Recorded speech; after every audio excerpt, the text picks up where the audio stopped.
Vamos abrir as nossas Bíblias, por favor, no livro de Hebreus, capítulo 11, versículos de 1 a 3. É um texto pequeno. Hebreus 11, versículos de 1 a 3. Aqueles que assim puderem, fiquem de pé, por favor, para a leitura da palavra de Deus. Com isso, sinalizamos a honra que ela tem entre nós. Hebreus 11, versículos de 1 a 3.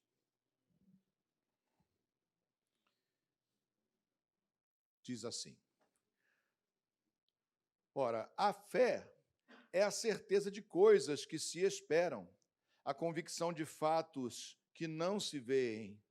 Pois pela fé os antigos obtiveram bom testemunho. Pela fé entendemos que o universo foi formado pela palavra de Deus, de maneira que o visível veio a existir das coisas que não são visíveis. Graças te damos, Senhor, pela tua palavra e te pedimos ao Senhor amado que ela seja para nós semente no nosso coração. Portanto, Senhor, tu és este semeador, ó Pai. Semeia a tua palavra abundantemente no nosso coração, ó Deus, que nós possamos, ó Pai, por meio dela, hoje, ó Senhor amado, na tua presença, que nós possamos, ó Senhor, glorificar a ti e receber dela, Pai, o alimento espiritual, para que assim fortificados, fortalecidos, ó Senhor, possamos enfrentar as coisas do dia a dia, ó Pai, as lutas, as batalhas que muitas vezes vêm sobre nós. De tal maneira, ó Senhor, que em sobrevindo elas sobre nós, nós triunfemos pela fé sobre elas, em o nome de Jesus. Amém e glória a Deus. Podemos sentar, irmãos.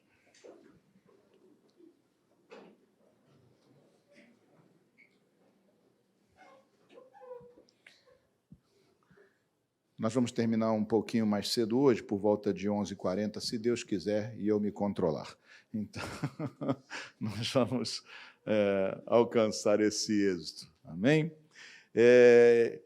Eu me lembro, meus irmãos, eu era jovem, era novo convertido ainda, tinha pouco tempo de conversão, e eu estava na sala de aula, na faculdade, de noite, sem nenhuma vontade de estar ali, né? Cansado, sem paciência com aquilo tudo. Era uma aula de direito e eu acho que filosofia do direito, não tenho certeza, não me lembro bem, ou introdução, alguma coisa nessa área, filosofia provavelmente. E o professor fez uma pergunta, eu acho que ele não esperava que ninguém respondesse. Ele perguntou assim, no ar, né? Ele disse, o que é fé? E eu estava sentado lá atrás, né, de cabeça baixa, sem muito interesse na aula, e de repente eu ouvi uma voz que se levantou e citou justamente o primeiro versículo desse texto. Disse, olha, a fé é a certeza de coisas que se esperam e a convicção de fatos que não se veem. É uma frase tão perfeita na sua definição que bugou o professor. O professor ficou assim meio... Ele não esperava, né? Ele ficou lá... deu um nó na cabeça dele, de repente, porque ele não esperava uma definição tão sucinta e, ao mesmo tempo, tão clara. Não sabia ele que era uma definição milenar também, não é? E eu levantei a cabeça, porque aí sim, né? Aí eu entendi, né? Levantei a cabeça, que eu queria ver quem era que estava falando. Era um irmão, já até partiu para o Senhor, era um jovem, e ele levantou a palavra dele, levantou a voz dele e respondeu a palavra do professor. Ele ficou admirado, o professor ficou admirado, né? Como é que pôde conseguir definir tão rápido assim? E aí o jovem explicou, está na Bíblia, professor. Né? Essa definição de fé está na Bíblia. E, de fato, meus irmãos, esse texto que nós lemos aqui, principalmente esse primeiro texto, ele faz uma síntese muito clara do que é fé. Fé é isto mesmo, é certeza de coisas que se esperam, convicção, é certeza de coisas que se esperam, ou seja, que ainda não chegaram, mas você tem certeza de que elas virão, que elas acontecerão. E é a convicção de fatos que não se podem ver, são fatos. E, embora não se possa ver, eles são reais e promovem convicção no coração. Então, é uma definição muito boa, maravilhosa, e, obviamente, não podia ser diferente, porque inspirada do alto não pode vir de outra forma, né? O Senhor soprou isso no coração do escritor de Hebreus, né? E ele colocou aqui. E, de fato, nós devemos prestar atenção nesta definição, porque compreender não só a natureza da nossa fé, mas compreender também a sua abrangência, ou seja, como ela abrange todos os aspectos da nossa vida, é fundamental para que nós tenhamos uma vida cristã, de fato, madura, né? E, obviamente, se madura, abençoada, né? Porque na maturidade é que se colhem os frutos, não é isso? Então, uma postura de fé, um entendimento, uma compreensão de fé, não só madura, como também abrangente, ou seja, pegando todas as áreas da nossa existência e da nossa vivência. E nós, então, vamos examinar um pouquinho sobre isso para que nós possamos entender mais claramente, porque isso é o princípio da nossa vida espiritual. Vida espiritual não começa enquanto não há fé. Não existe vida espiritual sem fé. Ela, na verdade, starta, né, começa quando nós passamos a crer. Eu criei, você creu, e por isso, então, você passou da morte para a vida, passou da morte espiritual para a vida, porque todo ser humano já nasce morto, morto espiritualmente, porque em Adão caímos todos, e todos estamos mortos, né, no espírito, ou seja, apagados de espírito, até que o Senhor venha acender essa chama em nós, até que o Senhor venha nos vivificar pela vontade dEle, pelo decreto da sua vontade, né? Ou, se alguém preferisse um texto mais antigo, pelo beneplácito da sua vontade. Né? Pelo decreto da sua vontade, Ele nos faz viver. E aí, então, a nossa vida começou, mas nós não compreendemos ainda. Geralmente, quando alguém chega a crer, ainda não entende. Crê sem compreender. E nós precisamos, então, acrescentar à fé a compreensão, para que a fé nossa não seja uma fé apenas eu creio porque creio e pronto, mas nós saibamos dar justificativa, razão à nossa esperança. Porque se nós não dermos razão à nossa esperança, nós então seremos facilmente desvirtuados nela, ou mesmo demovidos, né, retirados da nossa convicção de fé. Então, eu tenho que saber dar razão, e a razão vem pela palavra de Deus, que acrescenta a nós razão. Mas nós precisamos, obviamente, né, nós precisamos compreender como isso se aplica na nossa vida. Qual é a natureza da fé? De onde ela nasce? Ela nasce do alto. O Senhor se revelou a nós, e por isso nós cremos. Nós não creríamos se Ele não tivesse se revelado a nós. Deus se revela na natureza, sim, mas a humanidade toda contempla a mesma natureza com visão diferente daqueles que creem no Senhor. Mas quando o Senhor abre os nossos olhos, então nós começamos a perceber o quanto a natureza glorifica a Deus e o quanto cada elemento natural expressa a impossibilidade de que aquilo tenha sido casual e mostra que há uma razão eterna e oculta por trás. E essa razão está oculta porque é espiritual, e somente aqueles que vivem no Espírito podem discernir as coisas espirituais. Amém? Somente aquele que vive no Espírito. Por isso o mundo não consegue crer em Deus, não no Deus verdadeiro, não na profundidade requerida, não é? Simplesmente observando a natureza. Todavia, ela será testemunha de que foi pregado a todo homem, ela é parte do testemunho, de que foi mostrado a todo homem que havia Deus e que a Ele deveríamos dar glória. Amém? Ela também é testemunha. Se alguém disser, eu nunca ouvi o Evangelho, desculpe, mas as montanhas, a natureza em si, os átomos, todas as coisas gritaram continuamente, a glória é de Deus. Deus nos fez e a Ele seja dada toda a glória. Amém? Então, é importante compreendermos isso. A natureza da fé, ela nasce de uma ação divina, de um agir de Deus na sua vida. Você só creu porque Deus se revelou a você por meio da palavra dEle, por meio do seu Espírito, consoante a palavra dEle, em algum momento e de alguma forma, Ele fez isso. Não é? Deus mostrou-se Deus verdadeiro, Deus acessível, Deus, né, inabalável, imarcessível, Deus que não pode ser movido da sua posição, que sempre será o que foi e continuará sendo, para todo sempre. Amém? Então, aqui esse texto, ele fala justamente sobre a questão desta fé. E nós temos um problema muito sério, um embate muito grande, né, principalmente nos nossos tempos, e já não é de hoje, mas já de alguns séculos, entre fé e ciência. Nós temos que compreender de onde surge aquilo que se chama de ciência. Eu vou falar muito rapidamente sobre isso, mas aquilo que nós chamamos de ciência nasce do humanismo, da tentativa de demover Deus do centro da história da humanidade, do centro da existência humana, e colocar ali o próprio ser humano. Então, procura-se, dentro da razão humana, a compreensão das coisas, não mais na revelação de Deus. E olha, quem deu razão ao ser humano, deu capacidade racional ao ser humano, foi Deus. E a razão, portanto, não é de modo algum alguma coisa que ofende a Deus.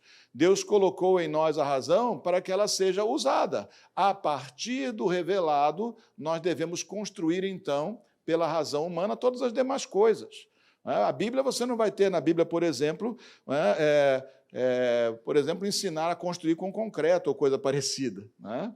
E nem tampouco as fórmulas existentes para essas coisas. Por quê? Porque a Bíblia ela não é um manual de tudo, ela é o manual da salvação do homem, ou seja, aquilo que o homem precisa fazer e saber, né, para ser salvo, né, para alcançar a graça de Deus. Mas Deus nos deu razão para que nós a usemos em outros campos mais. Lembra? Quando Deus criou o mundo, colocou o homem para cuidar do jardim, o ser humano para cuidar do jardim, né, ele ordenou que o homem governasse toda a criação, né, do jardim, toda a criação que estava no jardim. Ou seja, toda a criação terrena está no governo e domínio do homem. E entre os mecanismos, não mecanismos, mas entre os fatos de uma governança está a razão, o raciocínio, o planejamento, a estruturação de coisas. Portanto, a razão não ofende a Deus, né? Ou ser racional, ou a ciência razoável ou racional não ofende a Deus. O que ofende a Deus é negar a existência de Deus, né, e retirar de Deus a glória daquilo que Ele fez, aquilo que Ele construiu. Portanto, ciência e fé não deveriam brigar, porque sempre existiu ciência, embora não houvesse uma filosofia científica, né, sobre ciência, mas sempre existiu ciência, os homens sempre raciocinaram, teceram e fizeram coisas.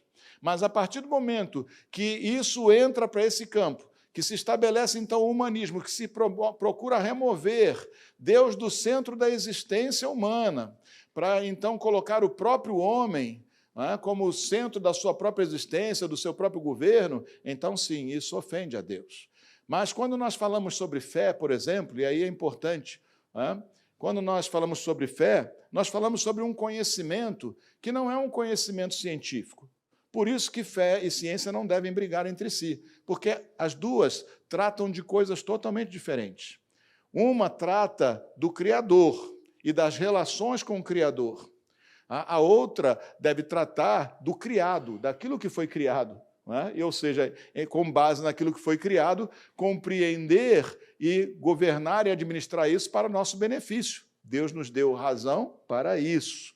Mas nós temos aí nesse problema do surgimento do humanismo, lá no final da Idade Média, começo da Idade Moderna, né? Nós temos aí o empirismo, né, que seria uma primeira forma de estabelecer o que é válido como fonte de conhecimento, né?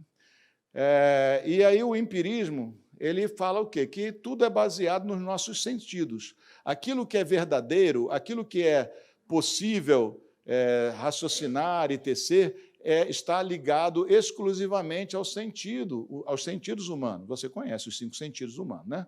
Tato, audição,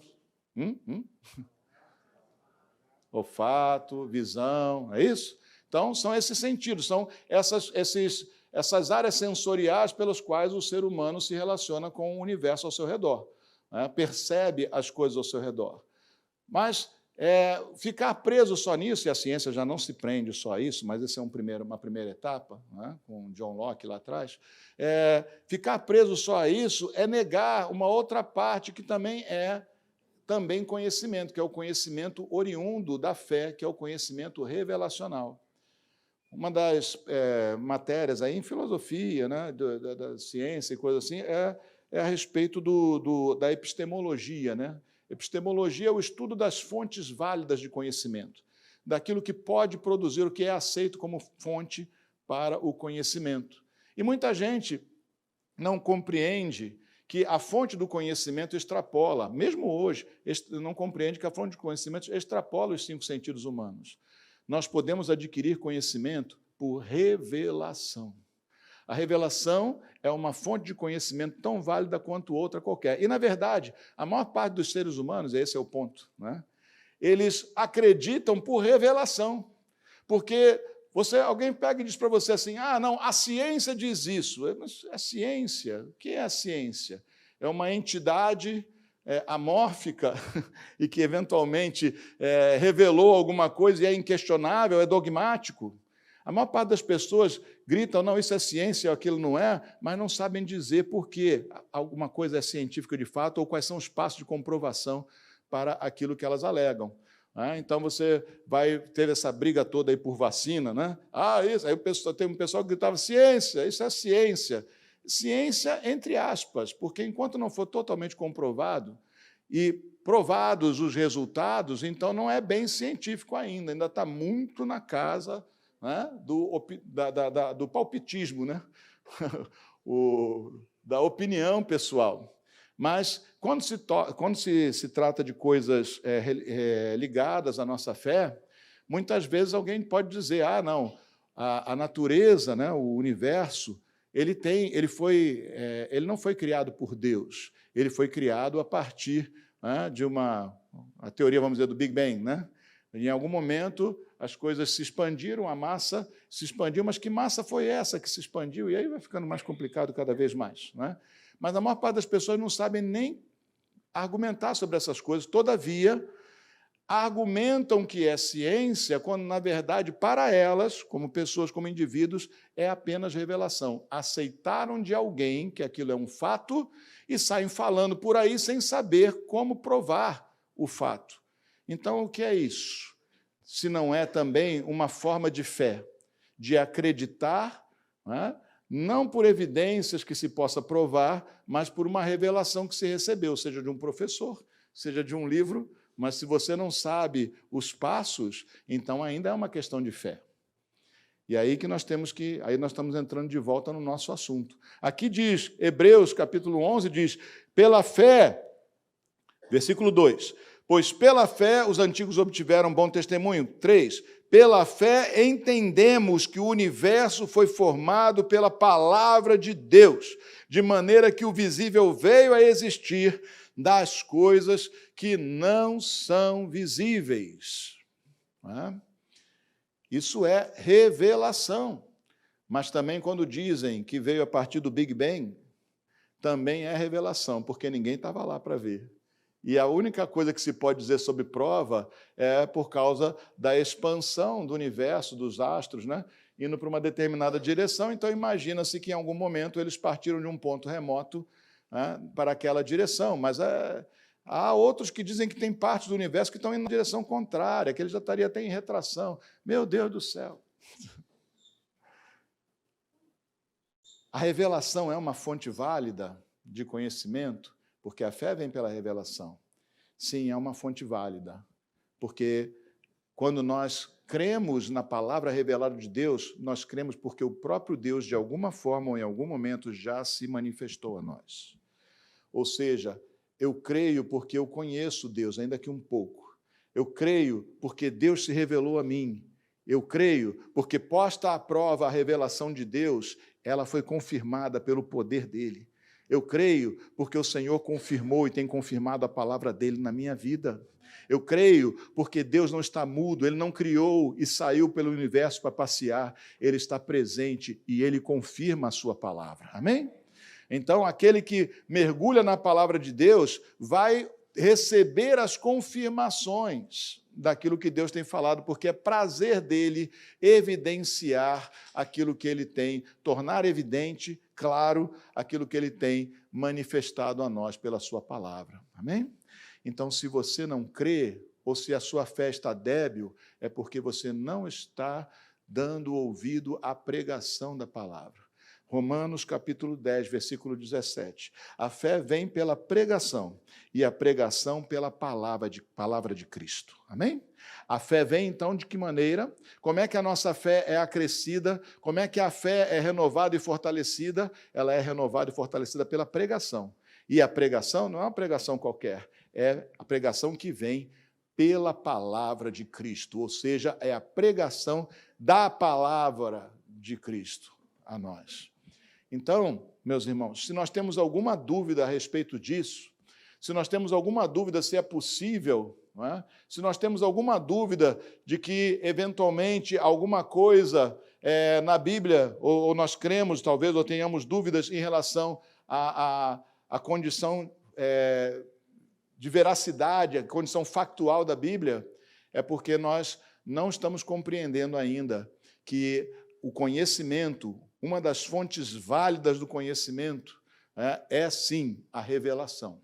Quando eu ouço de Deus a confirmação daquilo que eu tenho lido nas Escrituras, que eu tenho sabido através das Escrituras, ou da boca dos que pregam, né, as Escrituras, é que vai trazer para mim a certeza, a minha convicção.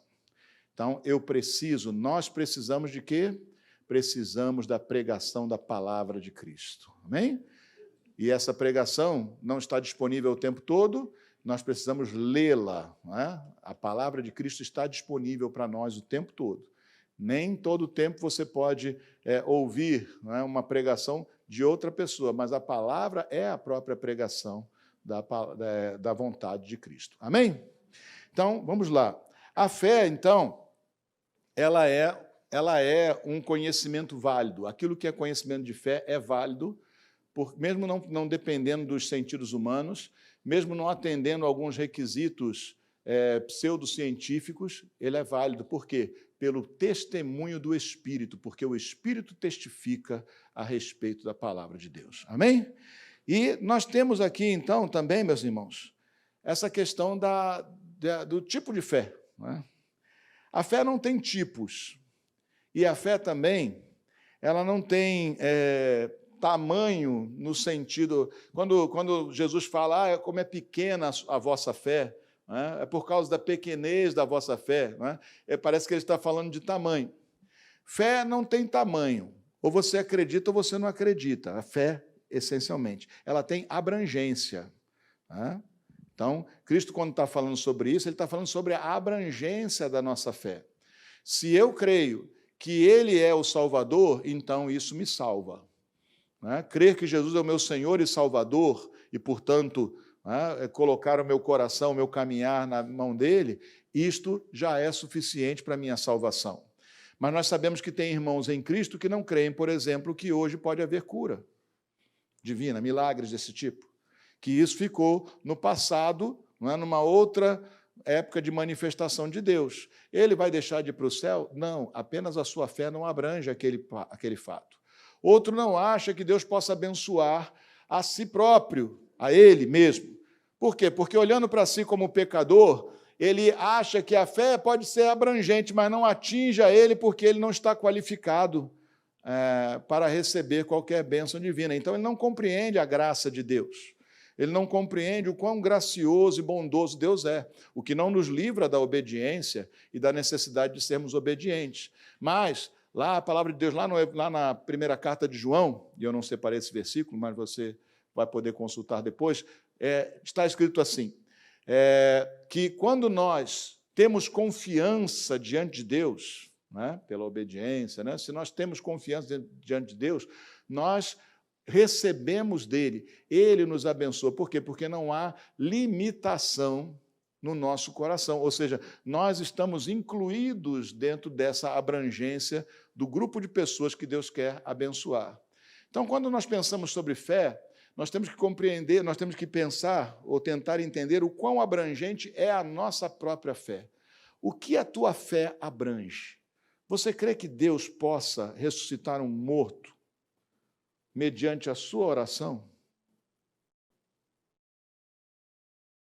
Se você crê nisso, então isso é um fato que Deus pode produzir na sua vida. Mas se você não crer nisso, então você mesmo criou um impedimento, porque a sua fé não abrange que a sua oração, ou que pela sua oração Deus pode manifestar o poder de ressuscitar alguém. Entende? Então, a questão é, qual é a abrangência da nossa fé? A abrangência da minha fé deve ser igual à abrangência manifesta na palavra de Deus. Se Deus diz que nós faríamos coisas maiores ainda do que essas que Ele fez, não é? Então há abrangência para que nós experimentemos coisas maiores do que as relatadas no Evangelho. Não assim, algum outro milagre que você possa considerar maior. Entende? Então, veja, o que temos que ter em mente é qual é a abrangência. O tamanho da sua fé é a abrangência dela, na verdade. É tudo aquilo que você leu, aprendeu na palavra de Deus e creu de fato. E creu de fato. Então, isso tem abrangência para a sua vida. Esse é o tamanho da sua fé, porque fé não é complicado. Fé é ou eu creio ou eu não creio. Ou eu espero ou eu não espero. É aquela primeira definição, do capítulo 1, do versículo 1, do capítulo 11 de Hebreus. Ou eu creio que Jesus é o Senhor e Ele salva, ou eu não creio. Não é isso? Ou eu creio que Deus cura, ou eu não creio. É simples assim. Fé não tem grau, tem abrangência. Então, na medida que a minha fé, a minha confiança em Deus abrange tudo aquilo que as Escrituras dizem, então eu estou liberando o caminho para que Deus, segundo a sua vontade, e não por vontade humana, possa manifestar o seu poder na minha vida, dentro dos limites da minha crença, que é o limite que deve ser o mesmo que a própria palavra de Deus me dá. Amém? Você está pronto para crer dessa forma? Para se incluir, se pôr dentro da abrangência da vontade de Deus, da abrangência do poder de Deus mediante a fé, ou seja, crer que você também, com as suas imperfeições, com os seus defeitos, com a sua humanidade tão frágil, tão fraca, tão inconstante, ainda assim Deus pode operar a sua vida e pode fazer aquilo que está escrito. Porque se nós não pudéssemos confiar na graça de Deus, se não houvesse a graça de Deus derramada, não haveria méritos em nós para alcançar o que está escrito aqui. Mas porque Deus é gracioso e não fica medindo em microns, milímetros e microns, as nossas ações com réguas detalhadas, porque Deus é amor, porque Ele é gracioso. Então, mesmo um ente, uma pessoa imperfeita como você, como eu, pode, então, viver uma vida de expressão de fé maravilhosa, como a dos heróis da fé que são citados aqui em Hebreus. Porque quando você olha para a vida desses homens, você vai ver que eles tiveram muitas falhas, que eles oscilaram também, que eles também tomaram decisões erradas, que em alguns momentos eles também meio que duvidaram ou puseram a sua vida um pouco mais distante de Deus, mas Deus nunca desistiu deles.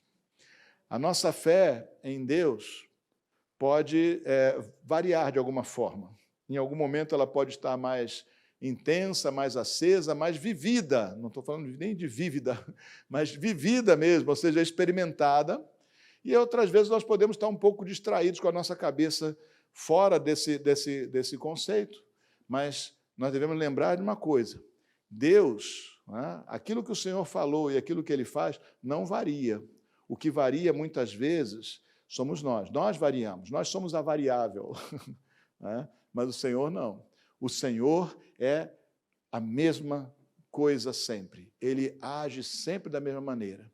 E como Ele se mostrou gracioso no passado e abençoou gente como essa gente aqui, como Abraão, como Abel, como Davi, como outros tantos, Ele também, o mesmo Deus que abençoou essa gente imperfeita, pode abençoar esta gente imperfeita que nós somos. Amém? Então, a questão da fé não é bem tamanho no sentido de que uma fé mais... Esse tem uma fé mais energética. Não, não é isso. Fé não tem energia. É a abrangência da nossa fé. O que nós cremos de tudo aquilo que o Senhor manifestou a nós na sua palavra. O quanto nós cremos, não é? O que nós cremos, ou o que nós não temos confiança em crer na palavra do Senhor. É só isso. Porque ou eu creio ou eu não creio. Você crê em cura, ou eu creio ou eu não creio. Você crê que pode andar sobre as águas, ou eu creio ou eu não creio. É bem simples assim. Mas se eu creio que eu posso andar sobre as águas, então, segundo a vontade de Deus, no momento da vontade de Deus, eu posso andar sobre as águas. Eu posso passar pelo meio do fogo. Eu posso ressuscitar dos mortos, ou orar e alguém ressuscitar dos mortos. A abrangência, ou seja, o tamanho da fé é, na verdade, a abrangência. O que da palavra de Deus compõe a nossa fé. Amém? E eu queria orar por você, porque, olhando para isto, nós temos aqui um desafio para nós. Eu preciso fazer crescer a minha fé, ou seja, crescer a abrangência, desculpa, não a abundância, a abrangência da minha fé. Então, eu preciso conhecer a palavra do Senhor. E conhecer a palavra do Senhor não é meramente ler, né? Porque deve acontecer contigo, porque comigo acontece. Às vezes eu estou lendo e depois de ler um grande pedaço, quando eu, de repente, paro e penso, não lembro do que eu li. Eu tenho que voltar lá em cima de novo, porque eu não estava concentrado. Os meus olhos leram, eu poderia até falar com os meus lábios enquanto lia, mas a minha cabeça estava na feira, né? A minha cabeça estava nos trabalhos, nos deveres, ou em alguma outra coisa que me distraiu naquele momento, não é isso? Então, eu preciso mais do que... não só ler, não é mais do que. Não só ler, mas meditar na palavra de Deus, para que ela se torne vida dentro de mim. Para que, mesmo que eu não saiba reproduzi-la com as mesmas palavras, ela tenha entrado e feito raízes dentro de mim, que o Espírito Santo vai usar, não só para trazer a memória, mas para produzir em mim, né, o desejo, né, de avançar naquela direção, segundo a vontade de Deus. Amém? Mas eu tenho que conhecer, eu tenho que meditar. Eu não posso fazer leitura corrida, gasta-se tempo. Mas todo tempo é precioso e todo tempo é aproveitável. A fé vem pela pregação e a pregação vem pela palavra de Cristo. Amém? A fé vem pela pregação. Então, vou ouvir tudo que é pregador. Calma, filho. Leia a palavra de Deus. Porque isso são as pregações, estas são as pregações. Entende? Que, de fato, inspiradas por Deus, compõem aquilo que você precisa saber para que a sua fé seja abrangente, para que a sua fé abranja todo o propósito de Deus, para que a sua fé não deixe nada de fora. Amém? Porque, senão, você viverá segundo a fé que tem. Se você só acredita que Cristo salva, mas que Ele não pode libertar de um vício, mas que Ele não pode curar um enfermo, mas que Ele não pode intervir numa situação sua pessoal e trazer uma palavra pessoal para você, então você não terá, provavelmente não terá. Lembrando que o Cristo gracioso do jeito que é o Senhor, né, bondoso e grande misericórdia, Ele muitas vezes ultrapassa tudo isso, né, e vem agir do mesmo jeito. Mas, da nossa parte, o que nós temos que fazer é crescer no conhecimento para que a nossa fé seja abrangente. Amém? Para que a nossa fé seja operosa. Tá? Porque fé poderosa, embora possa ser usada a expressão, e eu entendo que as pessoas usam ela com outro sentido, fé poderosa não existe poder da fé. Entende? O poder da fé é o poder de Deus que opera mediante a abrangência da nossa fé. Porque se eu simplesmente acreditar que eu saio voando por aquela janela, ou por aquela porta, ou pela janela da minha casa, a hora que eu quiser, não sendo eu passarinho, vou me dar mal. Isso não é fé, isso é loucura. A fé é baseada na palavra de Deus. Amém? Certo? Então, eu não tenho o dom de passarinho, e nem o conheço biblicamente. Então, vou ficar no meu puleiro e não vou sair pela janela, porque se não abranger, não é uma boa ideia. Amém? Só uma pequena comparação. Eu queria, então, orar, porque esse texto nos desafia a isso. A crescer na abrangência da nossa fé. E, assim, incluir no tesouro da nossa fé todas as preciosas promessas do Senhor e tudo aquilo que pela sua palavra maravilhosa nós podemos receber e guardar no coração. Pai querido, graças te damos, ó Senhor, porque tu és bom, ó Pai. Vem e opera em nós, ó Senhor amado, segundo o teu propósito, ó Deus. Senhor, dá-nos compreensão, ó Pai amado, que a nossa fé, ó Pai, tem que abranger toda a tua palavra. Toda a tua palavra deve ser o componente, deve ser a raiz, deve ser o fundamento da nossa fé. Ajuda-nos então, Senhor. Ajuda-nos na nossa pequena fé. Em o nome de Jesus nós pedimos isso, Senhor. Amém e glória a Deus. Vamos servir a mesa do Senhor?